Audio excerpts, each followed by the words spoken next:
জালেম সন্তান মায়ের লাত্তি দিয়া কাজে চলিয়া যায়। যাওয়ার সময় বলে, বুড়ি কাজ থেকে আইসা তোমাকে যেন না দেখতে পাই, সন্ধ্যার আগেই বাড়ি থেকে বের হয়ে যাইবা।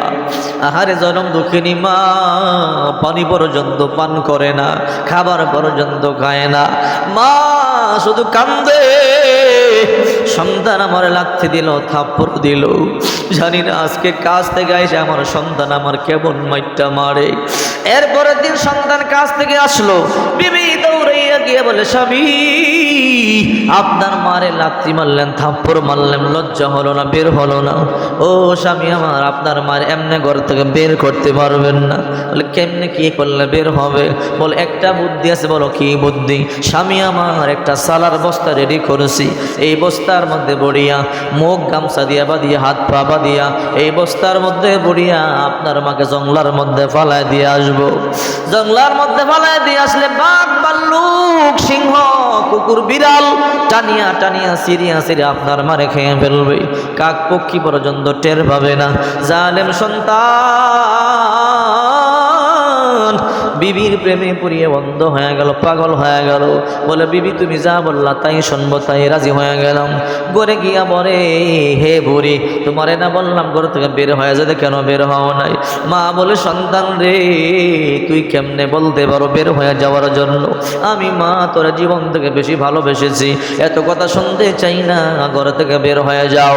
বলে, আমি বের হব না, আমার স্বামীর বিটা, আমি এখানে মরতে পারি রে, আমি বের হব না। জালেম সন্তান বলে, বুড়ি এমন ব্যবস্থা করব তোমার জঙ্গলার মধ্যে ফালায় দিয়ে আসবো। বস্তা রেডি করি আমার পা দুইটা বাঁধা শুরু করে দিল।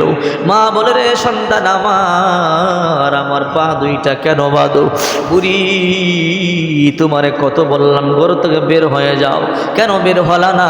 আজকে হাত পা বাঁধিয়া মুখ বাঁধিয়া জঙ্গলার মধ্যে ফালায় দিয়ে আসবো। হিংস্র প্রাণী সিংহ বাঘ ভাল্লুক তোমাকে টানিয়া টানিয়া সিরিয়া সিরিয়া খাবে।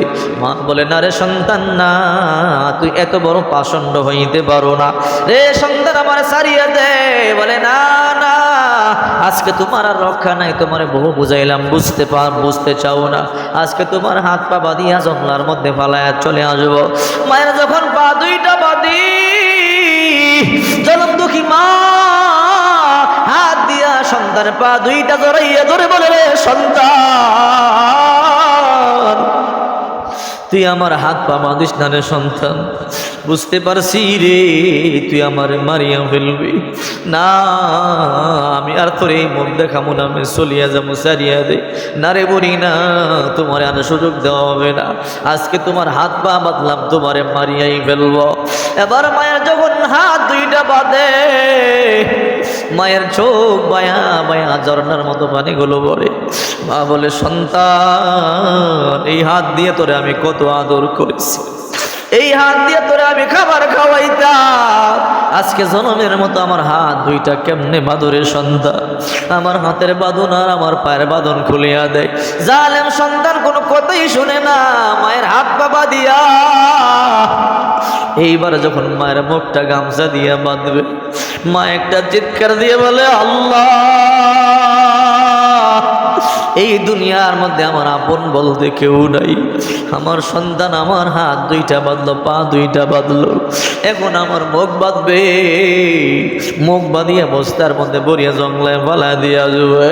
আল্লাহ এই জালেম সন্তানকে তুমি কিন্তু ছাড় দিও না। মায়েরা যখন মুখটা বাঁধি,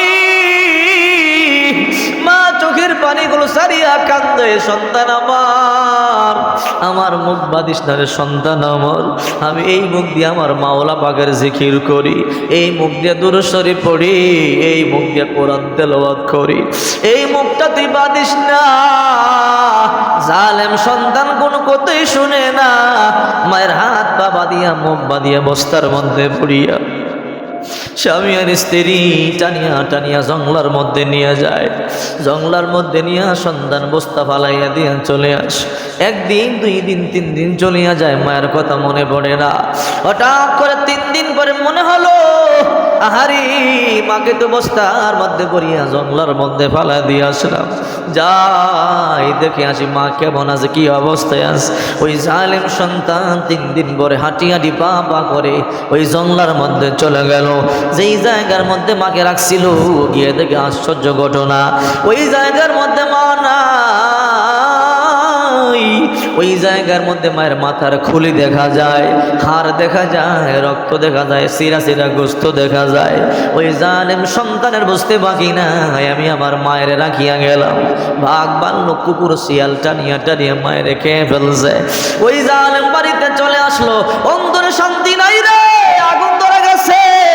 কি করলাম, জনম দুঃখী মায়ের বাঘের খাউন বানাইলাম, মাকে জঙ্গলার মধ্যে নিয়ে রাইখে আসলাম। ওই জালেম সন্তান এখন চোখের পানি ছাড়িয়ে কান্দে, কোনো লাভ হয় না।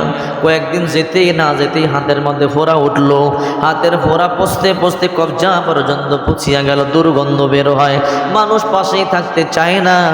ওই জালেম সন্তান চিন্তা করে ডাক্তারকে দেখায়, দৌড়াইয়া গিয়ে বলো, ও ডাক্তার, আমার হাতের মধ্যে পছন্দ হচ্ছে, দুর্গন্ধ, তাড়াতাড়ি চিকিৎসা করেন। ডাক্তার পরীক্ষা নিরীক্ষা করে বলে, এর ওষুধ আমাদের কাছে নাই। বলে কেন? বলে তাড়াতাড়ি হাত গোড়া থেকে কাইটা ফালাইয়া দাও, যদি হাত কাটিয়া না ফেলাও তোমার পুরা দেহ পচিয়া মরিয়া যাইবা। এইবার বলো, ও ডাক্তার, তাড়াতাড়ি আমার হাত কাটিয়া ফালান, এরপরও আপনি আমারে বাঁচান। হাত কাটিয়া ফালাইয়া দিল, এক হাত নাই। কিছুদিন পরে হঠাৎ করে পায়ের মধ্যে ফোড়া, দুর্গন্ধ, বুঝতে বাকি না। এই পা দিয়ে মায়ের লাথি দিয়েছিলাম, এই পা দিয়ে মায়ের মুখের মধ্যে কেমনে লাথিটা দিয়েছিলাম। যখন দেখলো পায়ের মধ্যে ফোড়া, পছন্দ ধরে গেল, পচতে পচতে হাঁটু পর্যন্ত পচে গেল, দুর্গন্ধ, কেউ কাছে বসে না। ওই জালেম সন্তান ডাক্তার গিয়ে বলে, ডাক্তার আমার পায়ের মধ্যে পছন্দ ধরেছে, চিকিৎসা করে। ডাক্তার পরীক্ষা নিরীক্ষা করিয়ে বলে, ওষুধ আমাদের কাছে নাই, দুনিয়ার কারো কাছে নাই, বাঁচতে চাইলে তাড়াতাড়ি পা গোড়া থেকে কাইটা ফালাইয়া দাও। ও ডাক্তার, তাড়াতাড়ি বাঁচাও, আমার পা গোড়া থেকে কাইটা ফালাইয়া দাও। এখন এক হাত নাই, এক পা নাই। ওই আল্লাহর বান্দা বলে, ও আল্লাহর বান্দা, বাইজিদ, আমি এই জন্য আমার এক হাত নাই, এক পা নাই। এই দৃশ্য দেখিয়া আমার বিবি কই, তোমার মতো আতুরা ভেঙ্গুরার সাথে সংসার করব না। আমার বিবি লাথে মারি আমার চলিয়া গেল। এখন আমি আমার বিবি নাই, ঘরে একা, চলতে পারি না, শুধু চিল্লায় চিল্লায় কান্নাকাটি করি। আমার এলাকার লোকেরা দৌড়াইয়া চলে আসলো। আয়েশা বলে, তুই পাপী, তুই মায়ের লাথি দিয়েছ, তুই মায়ের চটকনা দিয়েছ, থাপ্পড় দিয়েছ, তোর এক হাত পচে গেল, এক পা পচে গেল, তোর আমাদের গ্রামের মধ্যে রাখবো না, রাখলে তোর উপরে গজব নাজিল হবে, আর তোর জন্য আমাদের উপরে গজব নাজিল হবে না। আমরা তোমাকে এই এলাকায় থাকতে দিব না, তোমার হাত পা বাঁধিয়ে তোমার সমুদ্রের মধ্যে ফালাইয়া দেব। আমি বললাম, এলাকার লোকেরা, আপনারা আমার হাত পা বাঁধিয়া সমুদ্রে ফালাইয়া দিয়েন না, আপনারা প্রয়োজনে আমার সব সম্পদগুলো নিয়ে আনেন, আমার হাত পা বাঁধিয়ে আমাকে বাইতুল্লাহ শরীফে নিয়ে যান, কাবার সামনে ফালাইয়া চলে আসেন। আমি অন্যায় করেছি, অত্যাচার করেছি, বাইতুল্লাহর গিলাফ ধরিয়া ধরিয়া আমি কাঁদবো, আল্লাহর কাছে মাপ চাবো, আপনারা আমার সব সম্পদ নিয়ে যান, কোনো আপত্তি নাই, বিনিময়ে আমার আপনারা সেই বাইতুল্লাহর সামনে নিয়ে রাইখা চলে আসেন। এলাকার লোকেরা এই যুবকটার হাত পা বাঁধিয়া বাইতুল্লাহর সামনে ফালাইয়া দিয়ে চলে আসলো। ওগো আল্লাহর ওলি বাইজিদ, ওই দিন থেকে এত বছর হয়, এত তওবা করি, এত কান্নাকাটি করি, আমার তওবা আল্লাহ কবুল করে না। যতই লাব্বাইক লাব্বাইক বলিয়া বলিয়া কান্দি, আল্লাহ বলে, লা লাব্বাইক লা সাদাইক, রে নাফরমান, তোর হজ কবুল হবে না, তোর হাজিরা কবুল হবে না। আবার বাইজিদ বুস্তামের মায়া লাগলো, বাইজিদ বুস্তামি হাত তুইলা বলে, আল্লাহ, দেখো বাইতুল্লাহ চত্বর খালি হয়ে গেল, সবাই যার যার বাড়িতে চলে গেল। ও মালিক, আমিও আমার বাড়িতে চলে যাব।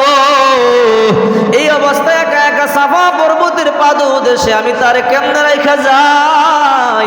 ওগো আল্লাহ, আপনি তারে মাফ করিয়া দেন। আল্লাহ তাআলা বলে, রে বাইজিদ সাবধান, তার পক্ষে আর ওকালতি করবি না। রে বাইজিদ, যত দোয়া করেছো তোমার সব দোয়া কবুল করেছি, আজকে জালেম সন্তানটার জন্য দোয়া করবা না। যদি এই জালেম সন্তানটার পক্ষে আরেকবার দোয়া করো, আমি আল্লাহ তোমার নামটা ওলির দফতর থেকে কাটিয়ে দেব। আল্লাহু আকবার বলেন। আল্লাহ আল্লাহ क्या मुबारक नाम है, अल्लाह अल्लाह आशिकों का काम है। या इलाही मुझसे मुझको दूर कर, ताकि देखो मुझ में तुझको एक नजर। जन्नत दो ज़ख से या रब क्या करो, आरज़ू है मैं तुझे देखा करो। हौरो गिल्मा जितने नेमत है तू, सबसे बढ़कर नेमते दीदारे तो। বিরক্ত দিছেন আপনারা? আর একটু চলবে না দোয়া হবে? এবার এই আয়াতের মধ্যে আল্লাহ পাক রব্বুল আলামিন বলেন, ওয়া কাদা রাব্বুকা আল্লা তা'বুদু ইল্লা ইয়া। এক নম্বর আল্লাহ তাআলা বলেন ইবাদত বندگی করবা আমি আল্লাহর, আর কার ইবাদত বندگی করা যাবে না। এই ফ্যানটা বন্ধ করা যায় একটু? আচ্ছা, এক নম্বর ইবাদত হবে কার? দুই নম্বর আয়াতের মধ্যে বলেন ওয়াবিল ওয়ালিদাইনি ইহসানা, তোমরা তোমাদের পিতামাতার সন্তুষ্ট করো, পিতামাতার খেদমত করো, পিতামাতারে ভালোবাসো। আমাদের সমাজে অনেক এমন সন্তান আছে আব্বা আম্মার খবর লয় না, আছে না নাই? এমন সন্তান আছে বাবার সাথে ভালো ব্যবহার করে না, এমন সন্তান আছে মায়ের সাথে ভালো ব্যবহার করে না। অথচ হাদিসের মধ্যে আসছে লক্ষ লক্ষ টাকা দিয়ে হজ করবেন, হজ কবুল হওয়ার কোনো গ্যারান্টি নাই। আর মা বাবা ঘরের মধ্যে আছে, পরিষ্কার হাদিস, একবার যদি মায়ের দিকে ভালো করে তাকান একটা কবুল হজের সওয়াব। আল্লাহু আকবার বলেন। একবার যদি ভালো করে বাবার দিকে তাকান একটা কবুল হজের সওয়াব। যদি আব্বা আম্মার দিকে দৈনিক 100 বার সুনজরে তাকান 100 কবুল হজের সওয়াব। আর আপনি লক্ষ লক্ষ টাকা দিয়ে হজ করলেন, হজ কবুল হওয়ার কোনো গ্যারান্টি নাই। অথচ এই অমূল্য সম্পদ মানুষে চিনে না। যাদের মা নাই বাবা নাই, আরে মাথায় হাত বুলাইয়া দোয়া করবার মানুষ নাই, ঠিক কিনা জোরে বলেন? যখন ঘর থেকে সন্তান বের হয় মা মাথার মধ্যে হাত বুলাইয়া দোয়া করিয়া দিত। যখন সন্তান ঘর থেকে বের হয় বাবা দোয়া করে দিত। এই বুড়াদেরকে জিজ্ঞাসা কত বছর মাথায় হাত দিয়া দোয়া করার মানুষ নাই, আর মৃত্যুর আগ পর্যন্ত মাথায় হাত বুলে কেউ দোয়া করবে না, আর দরজা খুলিয়া কেউ দাঁড়ায়া থাকবে না। রাত 2টা 3টা 4টায় ঘরে ঢুকলে বয়ান করবার জন্য সিলেট যাই, কক্সবাজার যাই, সেই কুড়িগ্রাম রাঙ্গামাটি যাই, রংপুর যাই, রাত 3টা 4টা বাজে দরজার মধ্যে নক করলে মা দরজা খুলে দেয়। আমি বলি মা তুমি বুড়া মানুষ, তুমি কেন দরজা খুললা? তোমাদের বউ কই? বলে মা বউ ঘুমাইতেছে, বউরে ডিস্টার্ব করবি না। বললাম মা তুমি কেন ঘুমাও না? তোমার বউ ঘুমায়, তুমি কেন ঘুমাও নাই? রে সন্তান এখন বুঝবি না, সন্তান হইলে জ্বালা বুঝবি। আমি তো রাত 2টা 3টা 4টা 5টা বুঝি না, আমি গরিব টাইম বুঝি না। রে বাবা তুই যতক্ষণ পর্যন্ত করে না আসবি আমি মা বিছানায় ফিট লাগাইতে পারি না, ঠিক কিনা জোরে বলেন? আজকে অনেকের মা নাই, আহারে রমজান মাসে মায়ের নতুন কাপড় কিনা দিতে পারবেন না, বাবার একটা নতুন জামা কিনা দিতে পারবেন না। আপনার বাবা আপনার মা ঈদ আসলে বায়না দিতেন বাবা নতুন জামা কিনা না দিলে কিন্তু ঈদগাহে যাব না। মা বাবা মানুষের খেতে বদলা দিয়া দিয়া কঠিন পরিশ্রম করিয়া টাকা পয়সা জমাইয়া নতুন জামা কিনা দিছে, ঠিক কিনা ধরে বোঝে? হে যুবক, ওই মা বাবা আজকে অন্ধকার খবর, ওই মায়ের কথা কি একবার মনে পড়ে না?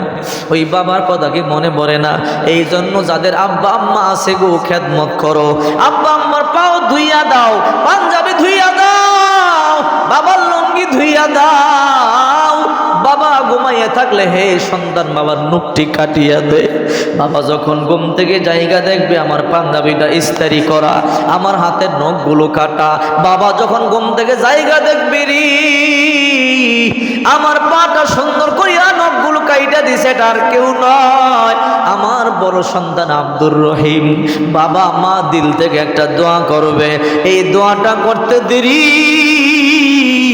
দোয়াটা কবুল হইতে বিন্দু পরিমাণ দেরি হবে না। আল্লাহু আকবার বলে। এই সন্তানের আব্বা আম্মার খেদমত করো, আব্বার খোঁজ খবর লও, দৈনিক 3 বার জিগাইবা আব্বা আপনার কি লাগবে, আপনার পকেটে টাকা আছে নাকি। আব্বা অনেক সময় শরমে কইতে পারে টাকা আছে কিন্তু আসলে পকেটে নাই, চেক করবা বাবার পকেটে টাকা নাই, 500 টাকা একটা নোট ঢুকাইয়া দিবা। সন্তান কয়দিন পরে তুইও বাবা হবি, তুইও কিন্তু বুড়া হবে। আল্লাহর কসম তোর বাবার আজকে 500 টাকা দিলে তোর সন্তান তোর 1000 টাকা দিবে। আর যদি আজকে তুমি তোমার আব্বা আম্মারে না দাও, তোমার সন্তানও কিন্তু তোমারে দিবে না, ঠিক কি না? আল্লাহর কসম করে বলি সোনার মুসলমান, আব্বা আম্মার নারাজ থাকলে নামাজ পড়েও জাহান্নামে যাবেন, রোজা রেখেও জাহান্নামে যাবেন, হজ করেও জাহান্নামে যাবেন। আব্বা আম্মারে কষ্ট দিয়া প্রতি বছর হজ করলেও জাহান্নামে যাবেন। আর আব্বা আম্মার খুশি করতে পারলে আমল যদি কম হয় আল্লাহ মাফ করিয়া জান্নাতের মেহমান বানায়া দিবে। আল্লাহু আকবার বলেন। এই আয়াতে 2টা আদেশ করেছেন। একটা আদেশ হলো তোমরা তোমাদের মা বাবার খেদমত করো, মা বাবারে ভালোবাসো। আর 2 নম্বর আদেশ হলো তোমরা আমি আল্লাহর ইবাদত করো। আমরা কিন্তু আল্লাহরে ভয় করি না, কথা বলে ঠিক কি না? যদি ভয় করতাম তাইলে 2 নম্বর মাল বিক্রি করতে পারতাম না, সুদের কারবার ঘুষের কারবার করতে পারতাম না, আর মিথ্যা কথা বলতে পারতাম না, ঠিক কিনা জোরে বলেন। আল্লাহ পাক রব্বুল আলামিন বলেন ইয়া আইয়ুহাল্লাযীনা আমানুত্তাকুল্লাহ হাক্কা তুকাতিহি ওয়া লা তামুতুন্না ইল্লা ওয়া আনতুম মুসলিমুন। হে ইমানদারেরা, হে বিশ্বাসীরা, তোমরা আমি আল্লাহকে ভয় করবার মতো ভয় করো। আর তোমরা পরিপূর্ণ মুসলমান না হইয়া মরিও না, আল্লাহকে ভয় করবার মতো ভয়। শুধু মুসলমান নামে হইলে হবে না, মুসলমান 2 নম্বর মালও বেছে, মুসলমান মিথ্যা কথাও কয়, মুসলমান আমানতের খেয়ানত করে, মুসলমান আবার মানুষকে ঠগায়ও, কথা বলেন ঠিক কি না?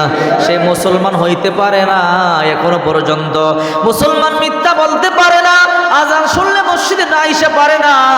মুসলমান যখন আজান শুনে দিলের মধ্যে কম্পন তৈরি হয়ে যায়। বয়ান একটু বড় হইলে সমস্যা আছে, একটু কাজ কাম তো নাই। আমি একটু একটা পার্ট মাত্র শেষ করলাম, 2টা আদেশের মধ্যে একটা পার্ট শেষ হয়েছে, আরেকটা পার্ট শেষ হইতে আধা ঘন্টা লাগবে। একটু বসতে রাজি আছেন? চলবে ইনশাল্লাহ। যাক, রমজান মাস কাজ